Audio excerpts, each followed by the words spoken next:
पाकिस्तान जो है वो अल्हम्दुलिल्लाह तरक्की की राह पर एक बार फिर से चल पड़ा है। पाकिस्तान की जो इकोनॉमी है वो बेहतर होने जा रही है। महंगाई जो है उसकी शरह 31% से इस वक्त 11% तक कम हो चुकी है। अप्रैल में अगर हम बात करें तो महंगाई की शरह जो है ना 17% रिकॉर्ड की गई थी और जो अब 11% हो गई है और इंशाल्लाह मजीद भी कम होने की उम्मीद है। कुछ फिगर्स आपके साथ शेयर कर दूं तो चावल जो है वो 100 रुपए फी किलो सस्ते हो गए हैं। 3500 रुपए वाला जो गैस सिलेंडर था ना आपका, अब वो 2500 रुपए में फिल हो जाता है। बैरून मुल्क से जो मोबाइल फोन्स आते हैं, ये हमारी यूथ के लिए सबसे अच्छी और खुशी वाली खबर है कि जो बैरून मुल्क से आने वाले मोबाइल फोन्स हैं उन पर टैक्सेस जो हैं वो कम हो गए हैं और बिल्कुल खत्म हो गए हैं तकरीबन। और जो पेट्रोल है उसकी कीमत कम हुई है। मजीद भी पेट्रोल सस्ता होने के बारे में जो है ना वो खबरें सर्कुलेट कर रही हैं और इंशाल्लाह हो जाएगा। रेलवे की जो टिकट्स हैं उनमें तकरीबन 40 से 50% कमी हो गई है। घी, आटा, चीनी जो कि बड़ी बेसिक चीजें हैं, चाहे कोई गरीब है चाहे कोई अमीर है, उनकी इन चीजों के बगैर जो है ना वो गुजारा नहीं है। मैशत जो है वो बेहतरी की तरफ अल्हम्दुलिल्लाह हमारी चल पड़ी है। जो हमारा टूरिज्म का जो इंडेक्स है दुनिया में, उसमें भी पाकिस्तान जो है ना वो पहली 20 पोजीशंस में अब नजर आने लग गया है।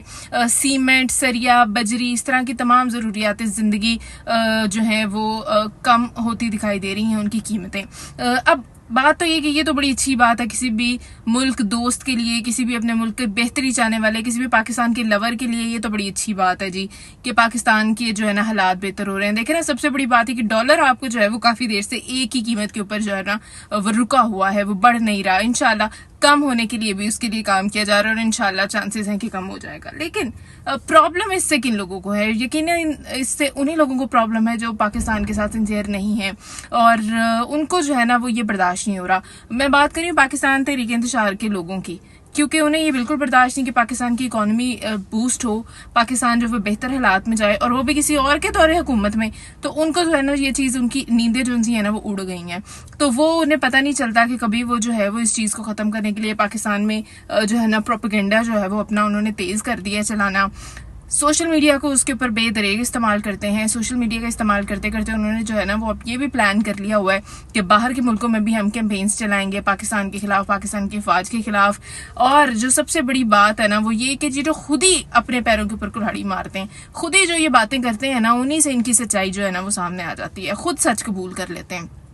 रिसेंटली इन्होंने जो किया है, ये जो हमीदुर रहमान का इन्होंने शो डाला हुआ है, जो 1971 की बातें इनको जो है ना याद आ गई हैं। अगर आप वो किताबें पढ़ लें ना, अगर आप वो हिस्ट्री खोल लें इनके कहने पे ही ना, तो आप उसमें बड़ी अच्छी तरह से इस चीज की जजमेंट कर सकते हैं कि ये बिल्कुल ठीक कह रहे हैं। ये जो इन्होंने शेख मुजीबुर रहमान की एग्जांपल दी थी ट्वीट के अंदर, जिसको इमरान खान साहब ने ऑन भी किया और उन्होंने कहा कि कोई जो है ना हमें ट्वीट बदलने या डिलीट करने की जरूरत नहीं है, तो इन्होंने बिल्कुल ठीक किया था। ये अपने आप को अवामी पार्टी और पाकिस्तान तहरीक इंसाफ जो है वो अपने आप को एक पेज पे कह बैठी है और यही सच है। जब आप वो रिपोर्ट पढ़ते हैं ना हमीदुर रहमान वाली, तो आपको ये चीज क्लियरली समझ आ जाती है कि ये दोनों एक ही चीज हैं, ये दोनों ट्विन्स हैं, इन दोनों के मकासद भी एक हैं, इन दोनों को हेल्प करने वाले भी एक हैं। तब भी जो है वो फॉरेन फंडिंग और फॉरेन जो है ना सपोर्ट थी और आज भी वही सूरत हाल है। ये वाकई शेख मुजीबुर रहमान है, इसने जो है देर से कबूल किया है लेकिन बिल्कुल ठीक कबूल किया है। तो ये लोग जो है ना वो जो पाकिस्तान को तोड़ने के ये ख्वाब देख रहे हैं ना, इंशाल्लाह उसमें ये कामयाब नहीं होंगे।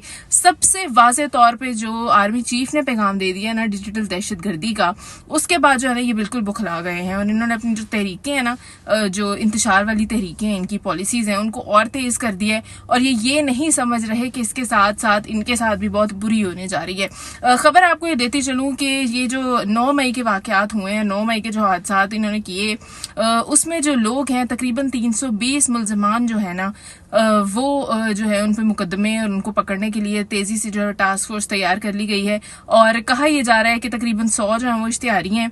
इन्होंने इश्तिहारी लोगों को इस्तेमाल किया, इन्होंने ट्रेंड प्रोफेशनल लोगों को इस्तेमाल किया, जो पहले से जो है ना वो पुलिस जिनकी तलाश में थी उन लोगों को इन्होंने इस्तेमाल करते हुए, उनका टैलेंट इस्तेमाल करते हुए इन्होंने जो 9 मई की तोड़फोड़ की और नाम ये दे दिया कि वो आम आवाम है और वो जो है ना वो आवाम वो है जो कि बगावत के लिए निकली है जो हक सच के लिए निकली है, इनके बकौल जो जिहाद के लिए निकली है। तो वो जी उनमें बहुत सारे लोग ऐसे हैं जो है इश्तिहारी हैं, इंतशारी हैं, और पहले से पुलिस जो है ना उनकी तलाश में थी। स्पेशल जो है ना टास्क फोर्स के जिम्मे ये काम लगा दिया गया है और बड़ी तेजी से इन दहशतगर्दों को पकड़ने के जो तैयारियां हैं ना वो मुकम्मल हो चुकी हैं और इंशाल्लाह ये अपने अंजाम को, अपनी सजा को जरूर पहुंचेंगे। तो पाकिस्तान की मैशियत बेहतर होने में जो इन्हें तकलीफ हो रही है ना, इंशाल्लाह कुछ भी नहीं ये कर सकेंगे और मुल्क जो है ना वो हमारा तरक्की करता रहेगा, क्योंकि इस वक्त जो हुकूमत है वो सिर्फ काम पर फोकस कर रही है। ना तो सोशल मीडिया के ऊपर कोई जो है ना प्रोपेगेंडा किया जा रहा है और ना ही जो है वो अपना थोड़ा बहुत काम करके जो है ना शौखियां मारी जा रही हैं।